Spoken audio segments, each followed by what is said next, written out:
Hey y'all, it's your girl Teresa again on my series on Break the Chain of Domestic Violence. There are so many people that are going through domestic violence in this world right now that we have no idea. I was at work today and I was sitting with a couple of ladies and I was talking with them and they were telling me about their experiences because I was apologizing to them because I wasn't sitting with them all the time at lunch. It's because I was doing my research on lunch and sitting in my car and telling them about domestic violence abuse, and I told them about my situation and what happened to me, what I went through. And there were 6 of us sitting at that table, and out of all 6 of us, there were 4 women that went through domestic violence, and they kept it to themselves. They didn't tell anybody, they didn't talk about it, because we as women or people in general, we have it in our head that what goes on in my house stays in my house. I don't need to put everybody in my business. But sometimes it's good to put people in your business because it's good to let somebody know what's. You don't got to tell them everything. Just some things that you know in your heart and in your mind that is not right. You need to talk to somebody and tell them. Had I knew then what I know now, I would have told everybody. Okay, I would have told everybody. I was keeping it a secret from my dad, from my brother, from my sister, and from my kids. I was making everybody think that we had the perfect relationship. Like on Facebook, a lot of people on there, a lot of people envying other people's relationships, and you don't know what they're going through behind closed doors. You don't know what they had to go through to get that picture so they can post it on there to make it seem like they have a perfect life, you know? And that's one thing about my husband. He never wanted to post anything on Facebook of me and him. I posted everything. He didn't post anything. When we got married, he didn't post anything. I posted everything and tagged him in it. I don't know what that was about. I know what that was about now. He wanted to keep all the other women close because in his phone, he has so many women in his phone. He was still on dating sites. I caught him on there so many times, and a lot of people were telling me that he was on there. I remember one time it was one of my daughter's commencement ceremonies, and she was being inducted into the National Honor Society. And the thing lasted for like 2 hours, I believe. And he was going to go take one of my other daughters to work. And it took that man the whole time to come back to the event. He missed it. And then I found out later on that night that he was inboxing and texting a girl that I used to work with.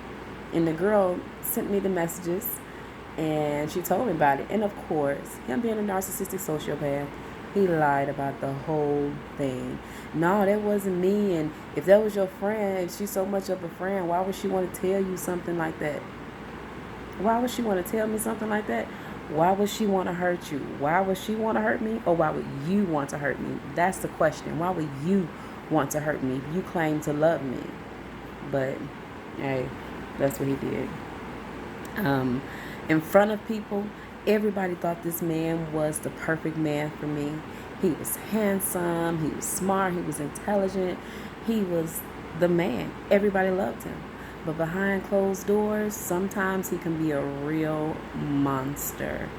A monster. I'm talking about belittlement, criticize everything I did, criticize everything that I said, the way I dressed, the way I looked, the way I wore my hair. It was never a, hey baby, you look beautiful today, or anything like that. It was, why you got that on? You could have wore something else. Why you got those shoes on? Why you doing that? No matter if I know I'm looking good, and I'm getting compliments from everybody else at work, everybody else in the streets except him. Okay. The only time we had sex is when he wanted to.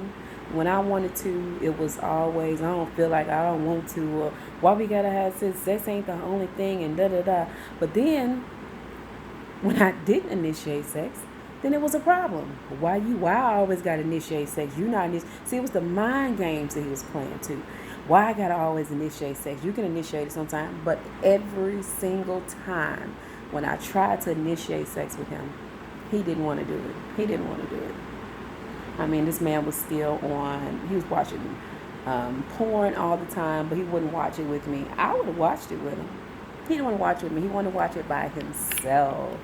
He was on websites, and Like I said, I knew that to be true because I caught him several times. Um, a lot of people always ask me, why did you keep going back to him? Why did you keep going back? Because I was stupid. I thought I was in love. I loved that man. And I didn't want anybody else to have him because I saw great potential in him. He was smart. He was intelligent. He had dreams and goals. And I liked that. But that's all they were dreams and goals. Because he rarely followed through with anything. And I was out of a lot of money trying to help him with his dreams and goals. But when you're married, that's what you do.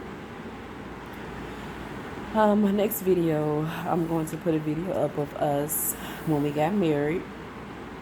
We got married in January. We got engaged like a day after he had a stroke. But we'll talk about that next video. I did not plan for my video to be at least 6 minutes long.